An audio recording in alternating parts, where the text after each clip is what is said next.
You're listening to the Better in Bavaria podcast, hosted by U.S. Army Garrison Bavaria Public Affairs.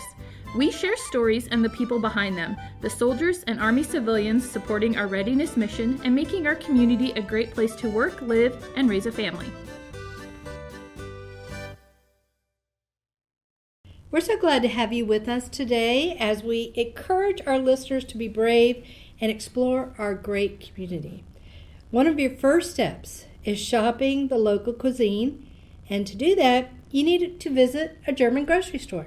That's right. We are going to help you with the basic of stepping in with confidence to our stores. We have brought in one of our co-workers, and she is a shopping guru. Frau Susanne Bartsch, tell our listeners a little bit about yourself. Hello everybody, my name is Susanne, as Andreas already told you, and I've been working for the United States military for 33 years now. Wow, we need to pause on that one. Like Andreas, I'm a local national employee with USEC Bavaria. I have a master's degree in English. I was able to complete my degree in the United States, so I spent a total of 3 years in the US, in Illinois, first completing my master's in English and then staying at my university to be an instructor of German. So for me, it is very easy to compare shopping in the United States and shopping here in my home country, Germany. And I have to say that Suzanne is teaching me a phrase a week, and sometimes it takes me 2 or 3 weeks to learn the phrase. But I'm very appreciative of all your help, Suzanne. Susanne, so we both traveled to the United States several times, and a couple of things are quite different. So I was super surprised when I went to one of these large supermarkets. I don't want to say any name, but you can get everything. I mean, you can buy a camping chair, you can buy weapons, you can buy earthworms for a fishing pet. I mean, that's different to German grocery stores or supermarkets, right? Yeah, that is true. What you are talking about is the not-to-be-named store that has a bunch of superstores in the United States. And yeah, if you all have been to one of our larger German grocery stores, you will find that some convenience items for non-grocery items, I should say, are available there also, but of course not in the same amount that you would find in an American superstore. That is so true. So, Suzanne, you're definitely the one to help us. And by us, I mean Americans who don't want to be embarrassed when we go into a store because we don't know the assumed rules. So I'm really looking forward to this topic. To me, it's one of those things that make you feel like you're home. When you and your family have your favorite store and you can pick up all your meal ingredients, I think Americans are going to be quite fascinated with foreign grocery stores. And after this, all of our listeners will be a little bit more enlightened and a little bit more ready to shop. So, Suzanne, are you ready to talk about a dozen things on your shopping list? And before we go any further, let's just say this is just about understanding different cultures. One's not better than the other. And we're really lucky that we have commissaries here. They do a good job, and you can find most everything that you need. Everything's available. But sometimes you just want to do like the locals do, explore and try new things. That's a good point, Linda. The commissaries work hard to support our soldiers and families. So, Susanne, what's your first tip on the list as we count down to number 1? Yeah, before I start with my tips, I do really want to encourage you to go out there and get to know the local products. One of my favorite things when traveling is doing just that. Regardless of which country I visit, I love to go and visit a local grocery store to see the differences, to try stuff that you may not find at home. So again, I encourage you all to venture out there. Yeah, Andreas, you asked me what my first point would be. My first point would be that you all are accustomed to going to a store, and when checking out at the cash register, there will be a bagger there that bags your stuff. When you visit a German grocery store, you will find that there are no baggers. And that might explain to you why so many people are walking into stores with their own baskets or bringing their own bags as they venture out to go shopping. And in some supermarkets, it's hard to catch up with the cashier to get your stuff into your basket.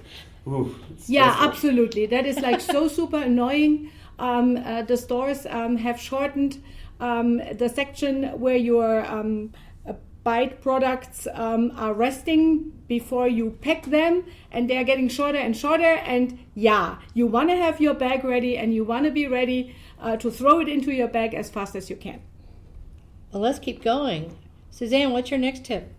Next thing is about how do you pay for your groceries. In Germany, we are catching up, and at most all cash registers in all large supermarket stores, you will be able to pay either with your credit card or if you have a German account with your EC card. But Germans are still big on cash, much bigger than everybody in the United States is. So to be on the safe side, if you know approximately how much you want to buy, it can't hurt to bring about 50 euro with you just to be on the safe side. Or, of course, make sure beforehand that your supermarket of choice accepts credit cards.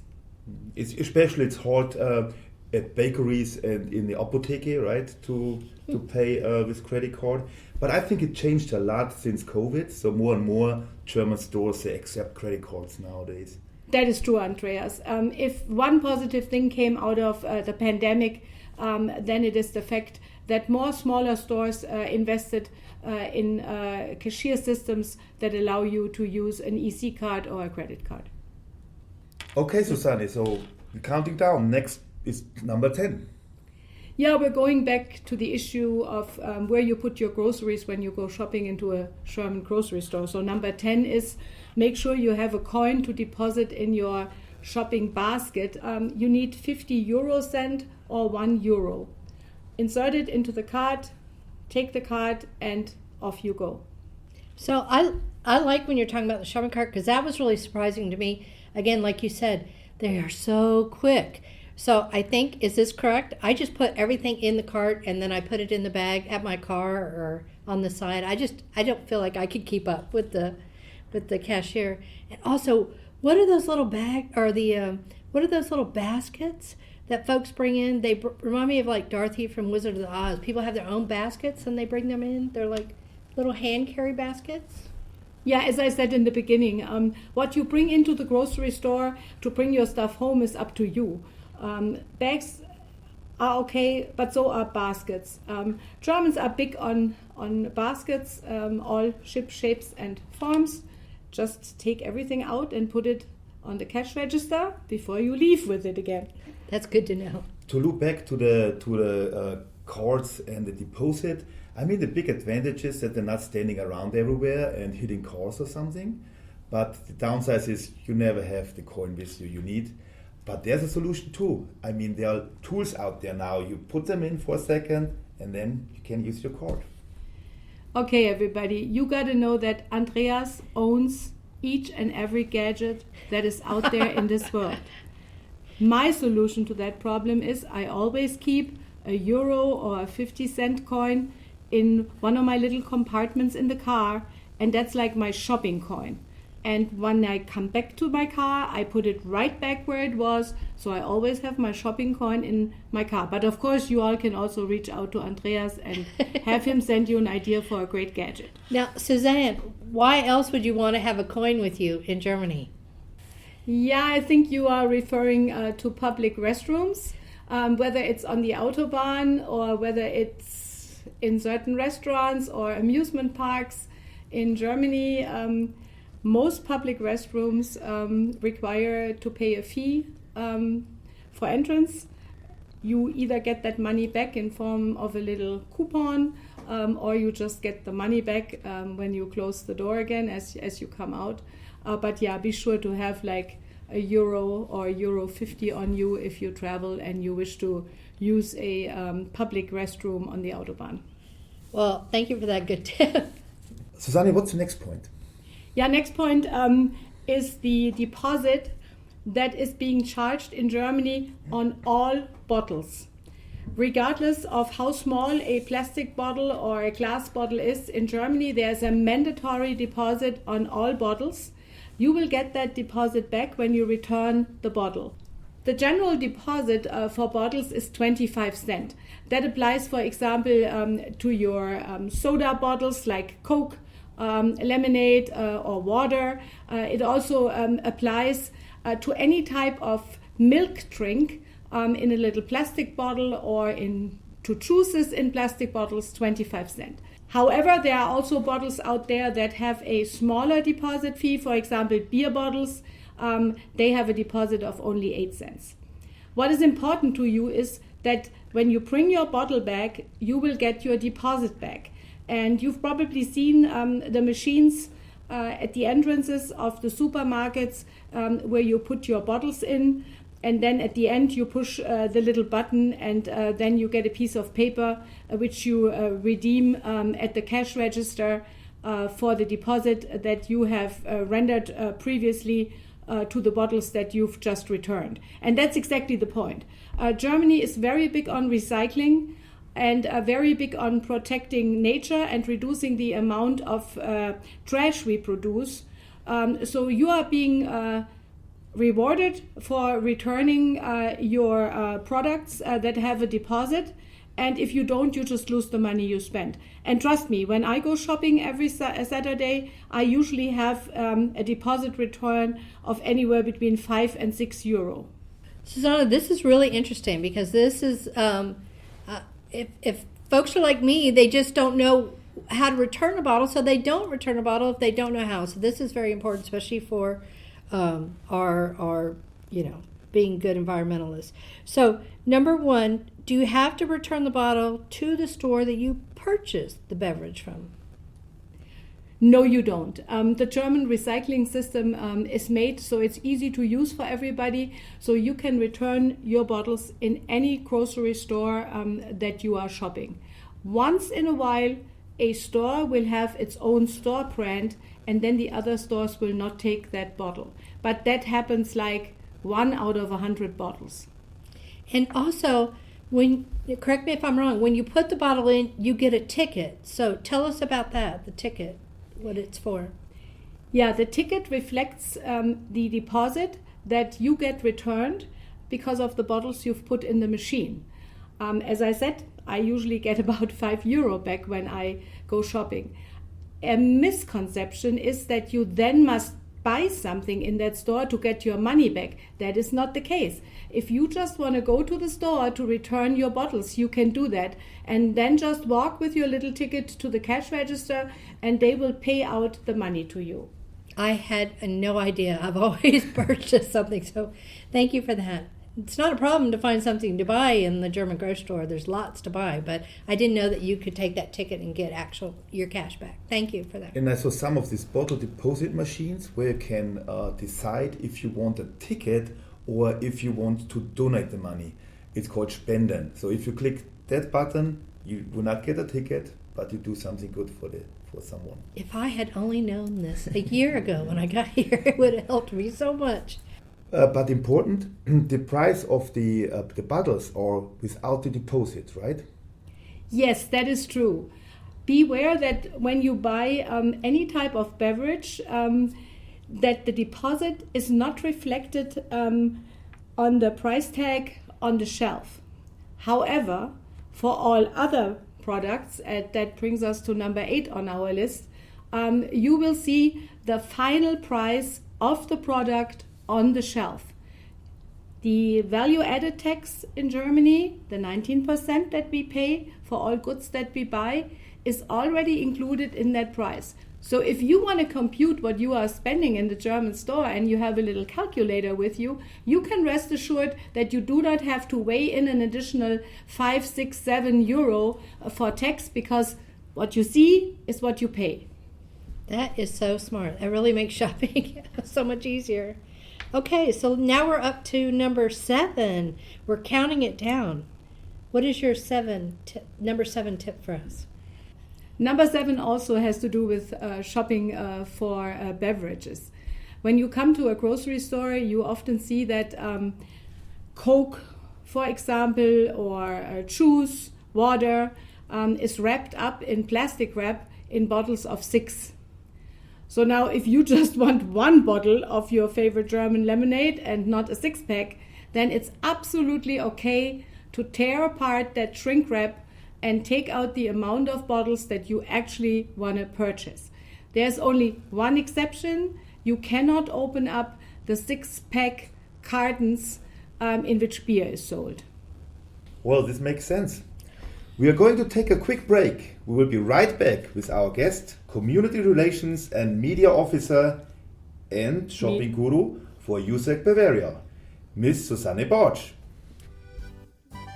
Like what you're hearing? Subscribe so you don't miss an episode. Find us wherever you get your podcasts.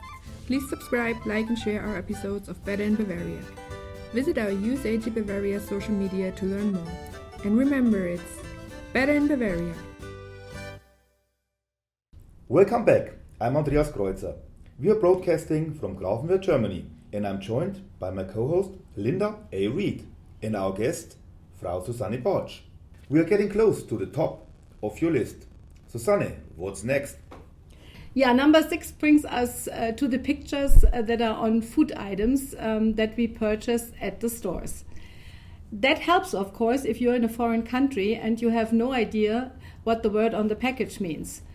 Another option, of course, is to have a translator app with you or one of those photographic translator apps that helps you determine what is actually in the package.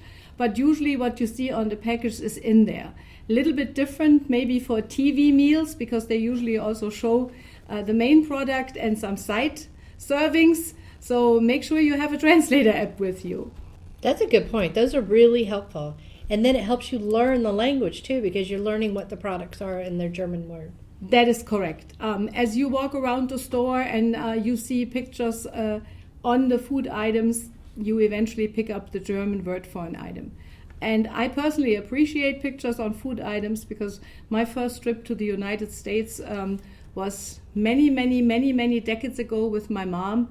And unfortunately, I got sick and my mom wanted to go to the American grocery store and purchase oatmeal. She did not know that oatmeal was oatmeal. So she unfortunately found no package with a picture. And in those days, a translation app would have been great. So I both appreciate translation apps and pictures on food items. So that counts probably for everything except Bärchenwurst. Bärchen means bear, but there's no bear in there, right? Absolutely not. You all can rest assured that you're not eating a bear if you buy Bärchenwurst at your local butcher store. That's just a cute way to entice little kids to buy and eat some sausage. Okay, Susanne, we're climbing to the top of your list. Now we're at number 5. Yeah, you all probably know the saying that the best thing that ever happened is that someone came up with the idea of sliced bread. Best invention ever. Yeah, here in Germany, we take that a step further. The big grocery stores, or even some of the chains, have bread slicers in their bread departments, where if you pick a loaf of bread from their bakery, you can slice it yourself at the provided bread slicer. However, be careful. Make sure you know how to operate it, and if you want to operate it for the first time, I'd suggest that you get the help of one of the store attendants and ask them to show it to you.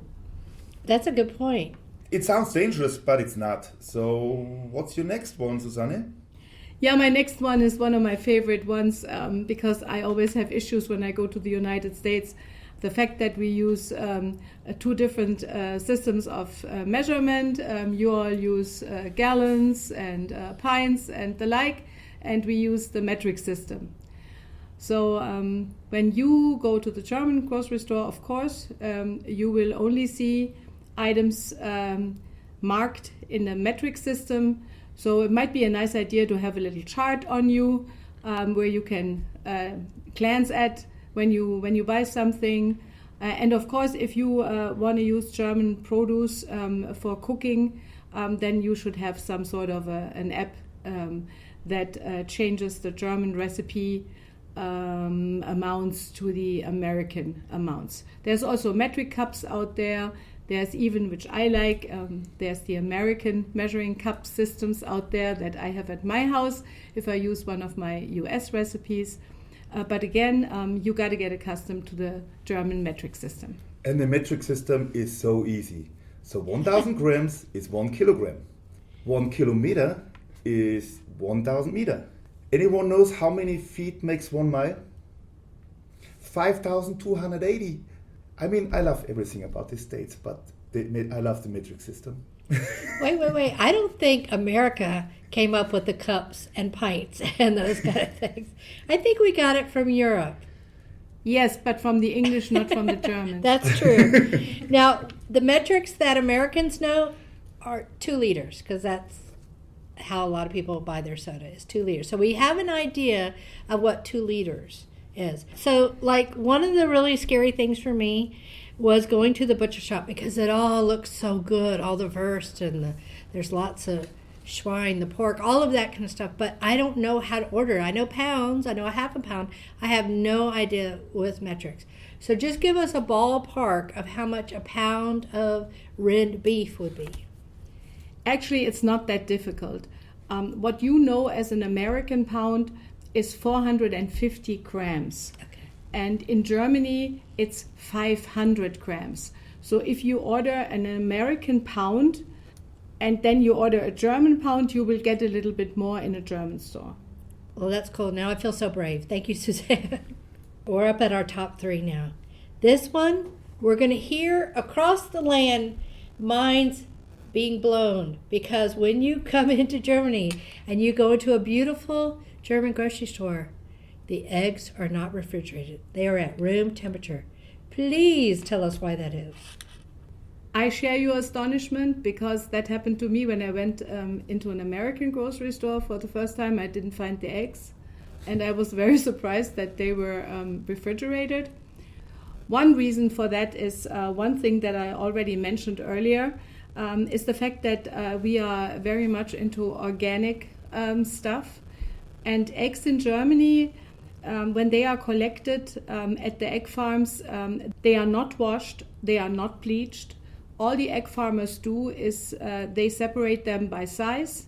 And in a German grocery store, you will mostly find medium-sized eggs and large-sized eggs. And some farmers also organize them by egg color. In Germany, you still find a lot of brown eggs, but of course also the regular white eggs. So, to make a long story short, they are not treated in any way. So they still have their natural protective coating.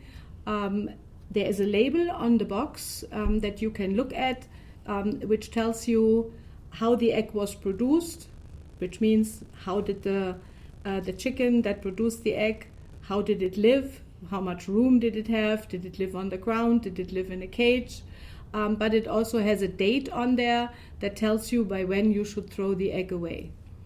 So, Andreas, I know you have got a lot of information on eggs, but I have to tell you that one of the most charming things in my neighborhood is this little wooden log cabin that has, I guess it's called a Tankstelle. And what does that mean literally? Like a Tankstelle would be a gas station, but in this case, it's like a station for milk and other products. That's correct. So you put your euro in there, and you get the eggs, and the eggs come in a little carton of 6. They have a ribbon tied to them. When you open them up, sometimes the eggs are white, sometimes they're brown, and sometimes they're light blue. I'm fascinated with it, and it's one of our things that we take our guests that visit here. It's one of the tourist sites to see in our neighborhood. Sounds funny, but I love it. It's fascinating. Yeah. I love to buy local. I don't know every hen by name, but I know my farmer by name and very well. So I think it makes sense to buy local. But even if you buy in a supermarket, you can see where the egg was produced. So this stamp, Susanne mentioned this, it's a code, and you can understand it easily. So the first number, the first digit is 1, 2, 3, or 4. The lower the number, the better the egg. So 0 stands for organic forms, and it goes up to 4 for cage eggs. And the next digits, the next 2 digits, indicate in which country they have been produced. So DE stands for Germany. The next 2 digits is a state in Germany. 09 would be for Bavaria. So you know already it's in Bavaria. And if you put the other couple of numbers online there's a page, you can put it in and you see exactly which farm produced it and where it is. So you can go down to the location of the egg. And you could get to know your hens that way. Right, and the names. The eggs here are so good. The yolks are like a ray of sunshine. They're bright orange. And my sister, who's a food scientist, said that is because those are healthy chickens with a healthy diet that makes that kind of yolk. So I love the eggs here. Also, I mentioned, they're white, they're brown, and Andreas, you're going to tell us more about that. But the shell is blue, not the inside of the egg. I'm not saying that the egg has gone bad. It is a beautiful robin's egg blue kind of, so it's just gorgeous. Last thing is, the eggs are sold by 6, 10, or 20, not a dozen that we're used to in the United States. And what else can you tell us about eggs here? Okay, the color of the egg, it depends on the hen's ear disc. If the hen's ear disc is white, the eggs are white. If the hen's ear disc is red, the eggs are brown. But in supermarkets, you see less and less brown eggs and more white eggs, because most farms change from brown eggs to white eggs because they're more efficient. Hens doing white eggs, they produce 500 eggs within 100 weeks of life. And for brown ones, 380 eggs in 82 weeks. So that's the reason most farmers now going to switch to that kind of eggs. So when you get to know your hens, look at on the side of their face, the little ear part and the color makes a difference. So what you're saying is the hens that lay the white eggs are more productive, and actually in the United States we see more white eggs than brown eggs. So that's kind of a similarity here. Correct. Okay, since we talked about eggs, let's talk about milk. Yeah, thank you, Andreas. That brings us right to my point number 2, and we're closing in on number 1, folks, so please stay tuned. Yeah, number 2 is milk. I heard from a couple of my colleagues that they were shocked when they walked into a German supermarket and saw non-refrigerated milk. Well, non-refrigerated milk is actually the majority in German stores because that milk is heated up and is packed so that it can be stored and must not be refrigerated. On the top of the Tetra Pak, you will see the date when the milk expires. What you should always do, though, is once you've opened such a pack, then you should put it in the refrigerator. But until you open it, you can store it wherever you like. For example, I store my 6-pack box with milk in a cold place in my apartment, but not all 6 Tetra Packs in my refrigerator. So that is actually more practical, I think. The milk that you find refrigerated in the supermarkets, that is usually the non-homogenized fresh milk that you really have to use within 2, maximum 3 days after you've opened that bottle up, and of course that needs to be refrigerated at all times. Andreas and Linda earlier mentioned that some farmers have machines in front of their farms where you can purchase eggs. Some farmers also have milk gas stations. Sounds stupid, but it's actually out there. So some farmers directly market their milk on such a station where you also can bring your own bottle. Sometimes they have bottles on sale also, and then you can fill the milk into your own or into their bottle and buy it fresh from the cow, so to speak. But again, I need to warn you, this is non-homogenized milk, so that needs to be refrigerated at all times, and you will find that these machines are actually small refrigerators. And I'm so glad you brought that up. I just love taking my clean glass milk bottle back to get it refilled. It just sounds so fun. It just seems like takes you back to an earlier time. And that milk, when it sits in your fridge for a day or so, it does kind of separate. So it has that cream level on top. It's just, we don't really, well, where I'm from, you don't really get that. So I just think it's fascinating. Yeah, that is popular. It's a part of that organic food trend that we're experiencing in Europe, but mainly here in Germany. I would say that's up to you. It's your taste that drives which type of milk you purchase and drink. I, for my part, love the Tetra Paks. So maybe it's just a novelty that I can get fresh milk, so I get it. Thank you, Linda. I'm glad you like buying local and you like buying from our local farmers. I, for my part, I'm a big lover of the good old milk carton. Well, Susanne, this is so helpful, and I just know how valuable it would have been for me, and it is still for me because I'm still learning a lot about what you're saying. So, are we ready to get to number 1? Yes, we are. And Andreas, if you remember, introduced me at the beginning as a shopping guru. And what is worse for a shopping guru than not being able to go to the store and engage in their favorite pastime? What about online shopping? Naja, online shopping, that's always possible. But we're talking about the differences between US and German stores.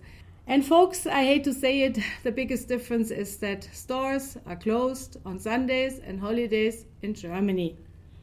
And nothing is worse for a shopping guru than that, and nothing was better than my 3 years in the United States, where I could go to any supermarket 24/7. If I craved ice cream while I was writing my thesis at 2 a.m. in the morning, there was my supermarket, and I could get my favorite cookie dough or whatever ice cream. Not here in Germany. To make a long story short, you got to plan your shopping hours around the opening hours of the stores.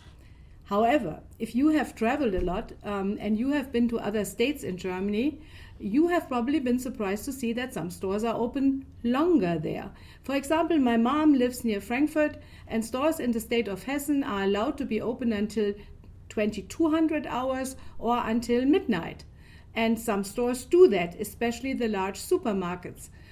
The Bavarian shopping law stipulates that stores must be closed on Sundays and that on weekdays, including Saturday, they are not allowed to be open longer than 8 p.m. Now, some of you are probably say, but what about the bakery that I go to every Sunday? Well, bakeries are an exception, and another exception are stores at the large railway stations and at the airports. But back to the bakeries first.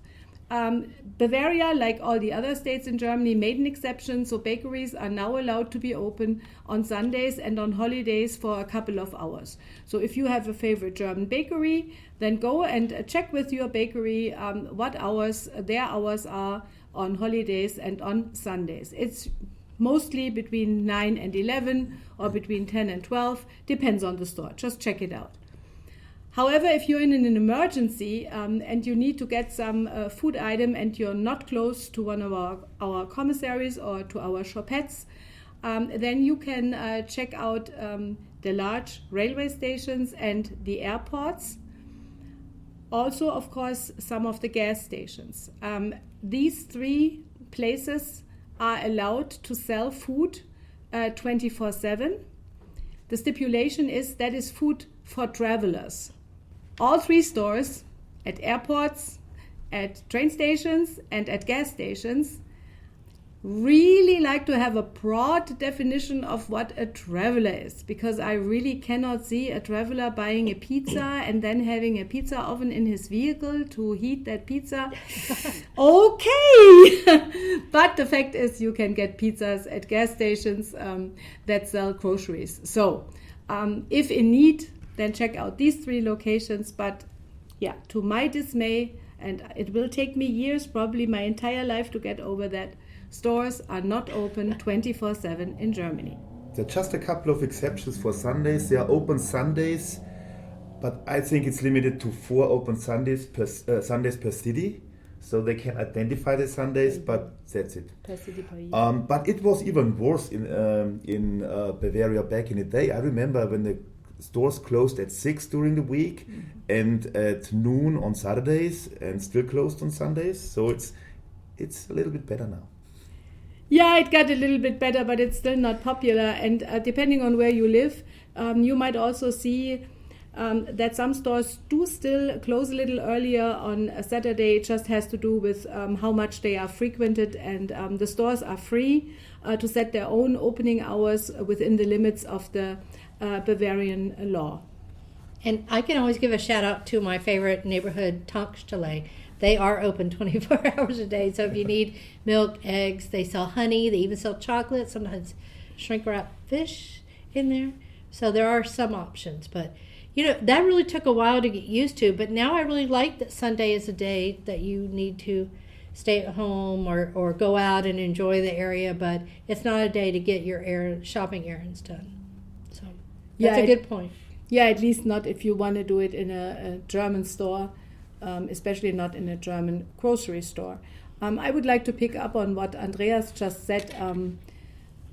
It doesn't hurt to check out our public affairs announcements on what to do during your off time, because we just recently had one of these open shopping Sundays here in Weiden. And as Andreas said, always check out our announcements to see for the next open shopping Sunday in your neighborhood, and you might want to enjoy that experience as well.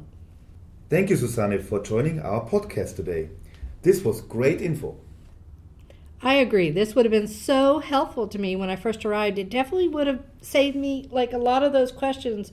What is that? Why is that done? What do I need to know to avoid a cultural faux pas in the stores? So thank you, Susanne. You are welcome, Linda and Andreas. And to our listeners, once again, please enjoy the opportunity that you've been given to be in Europe, to be in Germany, to be in Bavaria, and go out there and enjoy the local culture and the local traditions. See you around. Bye-bye. So, Susanne and Andreas, what's that sound? Oh, that music means it's time to learn a new German word or phrase. Susanne, what's your word of the day? Okay, so I'm back on again. My word of the day is Pfand. P-F-A-N-D. And Pfand means deposit. And since we spend so much time talking about the bottle deposits in Germany, I think Pfand is definitely the term of the day. Okay, Linda, are you ready to try? I'm ready to try, and thank you, Susanne, for picking a short word. I really appreciate that. Okay, 1, 2, 3. Pfand.